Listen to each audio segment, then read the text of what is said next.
ರಾಕ್ಷಸನು ನೀನೇನಾ. ನೋಡಿ, ಪ್ರಪಂಚದಲ್ಲಿ ಯಾರಾದರೂ ಕೆಟ್ಟವರಿರಬಹುದು, ಆದರೆ ಹೆತ್ತ ತಾಯಿ ಕೆಟ್ಟವಳಾಗಿರಲ್ಲ, ಹೆತ್ತ ತಂದೆ ನಮಗೆ ಕೆಟ್ಟವನಾಗಿರಲ್ಲ ಅನ್ನುವಂತಹ ಗಾದೆ ಮಾತು. ಬಟ್ ಈಗ ಈ ಕಲಿಯುಗದಲ್ಲಿ, ಈ ಯುಗದಲ್ಲಿ ಅದೆಲ್ಲವೂ ಕೂಡ ಮಾಯ ಆಗ್ತಾ ಇದೆ. ಎಲ್ಲೋ ಒಂದು ಕಡೆ ಹೆತ್ತ ಮಕ್ಕಳನ್ನು, ಆಗತಾನೆ ಹುಟ್ಟಿದಂಥ ಮಗುವನ್ನು ಎಲ್ಲೋ ಬಿಸಾಡಿ ಹೋಗೋದು, ಚರಂಡಿಲಿ ಎಲ್ಲೋ ಬಿಟ್ಟು ಹೋಗೋದು, ಆ ತಾಯಿ ಮನಸ್ಸು ಕರಗಲ್ವಾ? ಈ ರೀತಿಯ ಘಟನೆಗಳನ್ನು ನಾವು ಸಾಕಷ್ಟು ನೋಡಿದ್ದೀವಿ. ಅಲ್ಲ ಸ್ವಾಮಿ, ಮಕ್ಕಳು ಅಂತ ಹೇಳಿದ್ರೆ ದೇವರು. ಮಕ್ಕಳಿಲ್ದವ್ರು ಎಷ್ಟು ಜನ ಮಕ್ಕಳಿಗೋಸ್ಕರ ಪರಿತಪಿಸ್ತಾ ಇರ್ತಾರೆ. ಆದರೆ ಕೆಲವೊಂದಿಷ್ಟು ಕಚಡ ಮನಸ್ಥಿತಿಯವ್ರು ಇರ್ತಾರಲ್ಲ, ಅವರಿಗೆ ಮಕ್ಕಳ ಬೆಲೆನೇ ಗೊತ್ತಿಲ್ಲ. ಅಂದರೆ ಮಕ್ಕಳನ್ನ ಯಾಕೆ ಮಾಡ್ಕೋಬೇಕು? ತಮ್ಮ ತಮ್ಮ ತೆವಲಿಗೋಸ್ಕರ ಮಕ್ಕಳನ್ನು ಮಾಡಿಕೊಂಡು ಎಲ್ಲೋ ಅನಾಥರಾಗಿ ಮಕ್ಕಳನ್ನು ಬಿಟ್ಟು ಬರುವಂತಹ ಅವಶ್ಯಕತೆ ಏನಿದೆ? 1-2 ಮಕ್ಕಳನ್ನ ಮಾಡ್ಕೊಂಡ್ರೆ ಸಾಕಾಗಲ್ವಾ? ಇಲ್ಲೊಬ್ಬ ದಂಪತಿಗೆ 4 ಜನ ಮಕ್ಕಳಂತೆ, ಒಂದು ಮಗುನ ಕಾಡಲ್ಲಿ ಬಿಟ್ಟಿದ್ದಾರೆ. ಏನು ಕತೆ ಇದು? ಯಾಕೆ ಕಾಡಲ್ಲಿ ಬಿಟ್ಟರು ಅನ್ನೋದನ್ನು ಹೇಳ್ತೀನಿ ನೋಡಿ. ಇಂತಹ ತಂದೆ ತಾಯಿ ಯಾವ ಮಕ್ಕಳಿಗೂ ಬೇಡ, ಯಾವ ಮಕ್ಕಳಿಗೂ ಬೇಡ ಇಂತಹ ತಂದೆ ತಾಯಿ. ದೇವರೇ ಇಂತಹ ತಂದೆ ತಾಯಿಗೆ ಮಕ್ಕಳ ಭಾಗ್ಯ ಕೊಡಲೇಬೇಡ. ಸಾಕೋದಕ್ಕೆ ಯೋಗ್ಯತೆ ಇಲ್ಲ ಅಂದರೆ ಯಾಕೆ 4 ಮಕ್ಕಳು? ಒಂದೇ ಮಕ್ಕಳು ಮಾಡ್ಕೊಳ್ಳಿ, ನೀಟಾಗಿ ಅವ್ರಿಗೆ ಎಜುಕೇಷನ್ ಕೊಡಲಿ, ಅವ್ರಿಗೇನು ಬೇಕು ಮಾಡ್ಬೋದಲ್ಲ.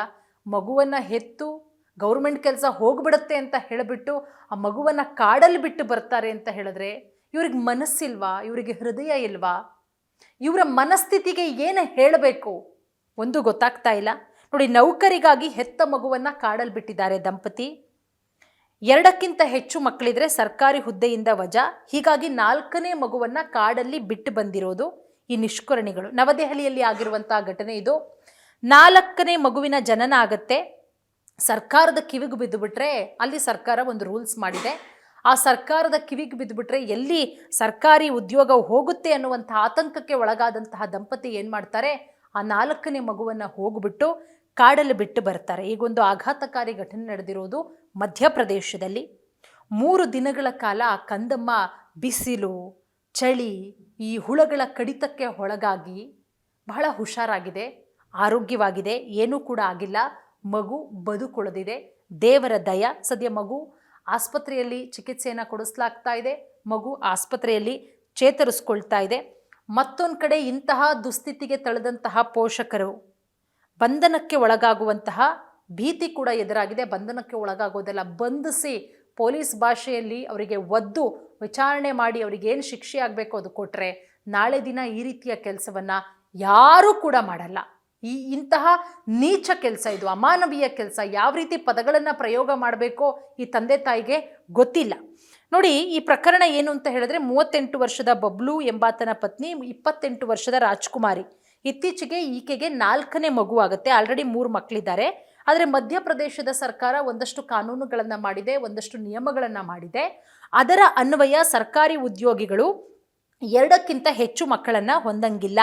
ಹಾಗೇನಾದರೂ ಮಾಡಿದ್ರೆ ಅವರನ್ನು ಉದ್ಯೋಗದಿಂದ ತೆಗೆದು ಹಾಕಲಾಗತ್ತೆ. ಇವ್ರಿಗೆ ಮಾನ ಮರ್ಯಾದೆ ಇಲ್ವಾ? ಇವ್ರಿಗೆ ಬುದ್ಧಿ ಇರಲಿಲ್ವಾ? 3ನೇ ಮಗು ಆಯಿತು, 3ನೇ ಮಗು ಆದ್ಮೇಲೆ 4ನೇ ಮಗು ಮಾಡ್ಕೊಳ್ಳೋವರೆಗೂ ಇದ್ದು ಆ ಏನೂ ಅರಿಯದ ಪುಟ್ಟ ಕಂದಮ್ಮನನ್ನು ಕಾಡಿಗೆ ಹೋಗಿ ಅಲ್ಲೆಲ್ಲೋ ಹೋಗಿ ಆ ಮಗುವನ್ನು ಎಸ್ದು ಬರ್ತಾರೆ ಅಂತ ಹೇಳಿದ್ರೆ, ಈಗ ಇವರು ಸರ್ಕಾರಿ ಉದ್ಯೋಗವನ್ನು ವಜಾ ಮಾಡಬೇಕು. ಅಲ್ಲಿ ಸರ್ಕಾರ ಯಾವುದೇ ಕಾರಣಕ್ಕೂ ಕೂಡ ಸರ್ಕಾರಿ ಉದ್ಯೋಗ ಕೊಡಲೇಬಾರ್ದು ಇವರಿಗೆ. ನೋಡಿ, 11 ವರ್ಷದ ಮಗಳಿದ್ದಾಳೆ ಇವರಿಗೆ, 7 ವರ್ಷದ ಮತ್ತು 4 ವರ್ಷದ 2 ಗಂಡು ಮಕ್ಕಳಿದ್ದಾರೆ. ಆದರೆ 2 ಮಕ್ಕಳಿರೋದು ಎಲ್ರಿಗೂ ಗೊತ್ತಿತ್ತು. 3ನೇ ಮಗು ಇರೋದು ಯಾರಿಗೂ ಗಮನಕ್ಕೆ ಬಾರದ ರೀತಿಯಲ್ಲಿ ಮೇಂಟೈನ್ ಮಾಡ್ತಾ ಇದ್ರು. ಆದರೆ 4ನೇ ಮಗು ವಿಷಯ ಗೊತ್ತಾದರೆ ಎಲ್ಲಿ ಆತನ ಸರ್ಕಾರಿ ಉದ್ಯೋಗ ಹೋಗುತ್ತೆ ಅಂತ ಹೇಳಿ ಇಬ್ಬರೂ ಕೂಡ ಈ ರೀತಿಯ ಕೆಲಸ ಮಾಡಿದ್ದಾರೆ. ಕೊನೆಗೆ ವಾಕಿಂಗ್ ಹೋಗ್ತಾ ಇದ್ದಂತಹ ಸಂದರ್ಭದಲ್ಲಿ ಯಾರೋ ಒಬ್ಬರಿಗೆ ಮಗುವಿನ ಅಳೋ ಶಬ್ದ ಕೇಳಿಸುತ್ತೆ. ಹಾಗಾಗಿ ಅವರು ಹೋಗಿ ನೋಡಿದಾಗ ಪಾಪ ಮಗು ಕಾಣಿಸುತ್ತೆ. ಅದನ್ನು ಹಾಸ್ಪಿಟ್ಲಿಗೆ ದಾಖಲು ಮಾಡಿ ಪ್ರಕರಣವನ್ನು ದಾಖಲಿಸಿ ಪೊಲೀಸರು ತನಿಖೆ ಮಾಡಿದಂತಹ ಸಂದರ್ಭದಲ್ಲಿ ಈ ವಿಚಾರ ಗೊತ್ತಿರೋದು. ಹಾಗಾಗಿ ಈಗ ಇವರಿಬ್ಬರ ಮೇಲೆ ಕೇಸ್ ಕೂಡ ದಾಖಲಾಗಿದೆ. ನೋಡೋಣ ಪೊಲೀಸರು ಕಾನೂನು ಏನು ಕ್ರಮ ತೆಗೆದುಕೊಳ್ಳುತ್ತೆ ಅಂತ. ಕಟ್ಟುನಿಟ್ಟಿನ ಕ್ರಮ ಆಗಬೇಕಾಗತ್ತೆ. ಮುಂದೆ ಯಾರೂ ಕೂಡ ಇಂತಹ ನೀಚ ಹೀನ ಕೃತ್ಯವನ್ನು ಮಾಡಬಾರ್ದು. ಆ ರೀತಿ ಅಲ್ಲಿಯ ಸರ್ಕಾರ ಅವರಿಗೆ ಬುದ್ಧಿ ಕಲಿಸ್ಬೇಕಾಗತ್ತೆ.